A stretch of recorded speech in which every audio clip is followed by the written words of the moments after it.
Year 0. The Stone Age Spearman. You weigh 130 pounds. You are mostly hunger and adrenaline. In your hand is a shaft of ash wood, 6 feet of survival. You spent 3 hours this morning napping the flint head, peeling back flakes of stone until the edge was thin enough to translucent. Your feet are bare. The ground is frozen mud that bites into your heels. You don't have a name for what you're doing. Your tribe doesn't have a word for soldier. They have a word for the men who go first. Across the shallow river, another tribe wants your valley. They want your fire. They are 14. You are 11. There is no protocol here, no Geneva Convention. You charge screaming, but it's not a war cry, it's a prayer. The flint tip buries itself into a ribcage, not your own. You survive. Tonight, you eat. Tomorrow, you do it again.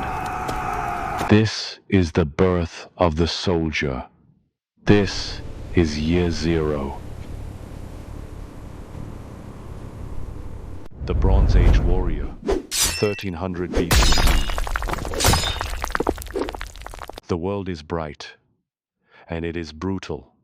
Forget the soldier. You are a shadow of the great king. The weight hits you first. Not a round shield, but a tower.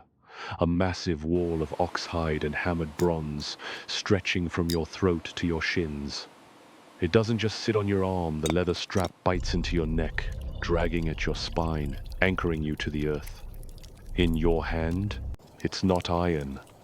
Iron is a star metal, a myth for jewelry. You carry cast bronze, a leaf-shaped spear, heavy, balanced, lethal. Look to your left. That isn't a nameless component in a machine. That's a man you've shared meat with in the Great Hall. You don't stand in a rigid line. The phalanx is 5 centuries away. Here, there is no system. There is only the swarm. When the dust kicks up, you don't hear a unified exhale. You hear the scream of bronze on bronze. You aren't fighting an empire. You're fighting the man who stole your cattle. The man who insulted your blood. He isn't swinging a scimitar. He's swinging a Naue 2, a heavy, double-edged blade built for one thing: the downward chop. The battle breaks. You don't retreat to a city wall. You retreat to the ships. Tonight, there is no gold. Gold is for the king. You want kudos. You want the bards to sing your name while you drink wine thick with goat cheese and barley. You aren't a gear in a machine. You are a hero. But in the Bronze Age, heroes don't live to see the sunset. They just live long enough to become a ghost. The medieval knight, the second skeleton. Your armor costs more than the village you were born in. 63 plates of hardened steel, custom fitted by an armorer who spent 4 months hammering your ego into metal. It weighs 58 pounds, but it moves with you like a second skeleton. You are a 13th century weapon system. You lower your visor, and the world vanishes, replaced by a slit 2 inches wide. You lower your lance, 14 feet of ash, aimed at a man in identical steel, coming at you at 30 miles an hour. The impact is a car crash, every time. You survive because your armor holds. He dies because a bolt snapped in his gorget. At night, a page peels the steel off you piece by piece. It takes 40 minutes to become human again. Underneath, You are just sweating, bruised meat. The armor is the lie. The man is the truth. The Napoleonic line.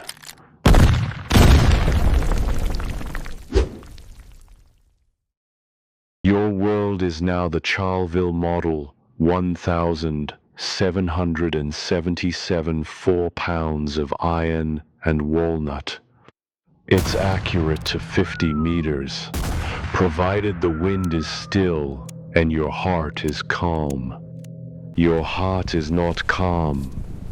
At Austerlitz, 12,000 Russians are walking toward you in a perfect geometric line. You walk toward them. This is linear tactics, the science of standing upright and waiting to be shot. The command comes. Volley. You don't aim. At this range, aiming is a waste of time. The smoke is immediate, a thick, sulfuric fog that hides the screaming. You reload by feel.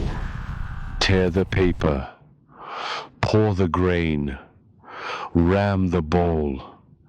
Fix bayonets. Napoleon wins. You get a citation on a board in Paris you'll never see. By 1812, you're in Russia, and in Russia there is no glory. There is only the retreat. There is only the cold. World War I, the industrial void. You've been standing in 4 inches of water for 11 days. Your feet have stopped being parts of your body. They are just cold, heavy weights. You call it the smell. Your Lee Enfield fires 15 rounds a minute. The Maxims across no man's land fire 400. The math is a death sentence. At 7:30 a.m., the whistle blows. You climb. The doctrine says to walk running is for cowards. Walking is for professional targets. The man to your left is dead before his boots clear the mud. You keep walking because the capacity for choice has been bleached out of your brain. This isn't bravery. It's the elimination of self-preservation. You are a mechanism fired at another mechanism. Neither of you chose to be here. Both of you are here anyway. World War II. The sound of guns. They learned from the last war, mostly. You are a rifleman in the 101st Airborne, jumping into the blackness over Normandy. You land in a flooded marsh, lost, 15 miles from your drop zone.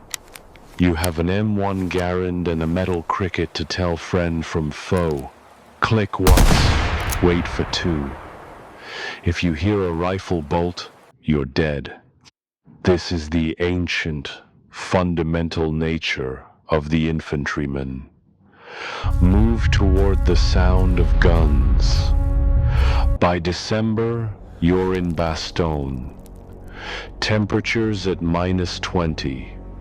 You eat snow to stay hydrated and wrap your feet in the stars and stripes because you have no socks.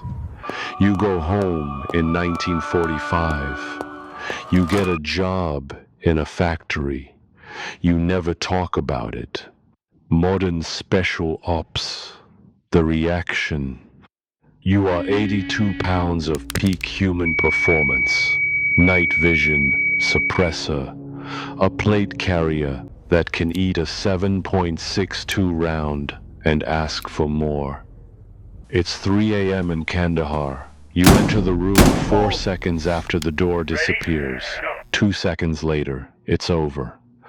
You don't feel a pulse of adrenaline. You feel nothing. That is the product of 10,000 hours of conditioning. The training doesn't remove fear, it roots around it. It makes the part of your brain that hesitates obsolete. You told your daughter you keep people safe. It's the truth, but it's a filtered truth. You ship out again in 11 days. In your mind, you never actually left. The drone operator, the ghost. You wake up at 6:15 inches, a suburb of Las Vegas. You kiss your wife. You drop the kids at the bus stop. Then you drive to Creech Air Force Base and step into a shipping container. You fly a Reaper drone over a province 10,000 miles away. You've watched a specific man for 6 days. You know he likes tea at noon. You know his car has a dent in the rear bumper. Today, the order comes. Acquire fire. 3 seconds of white noise. Then, clear sky.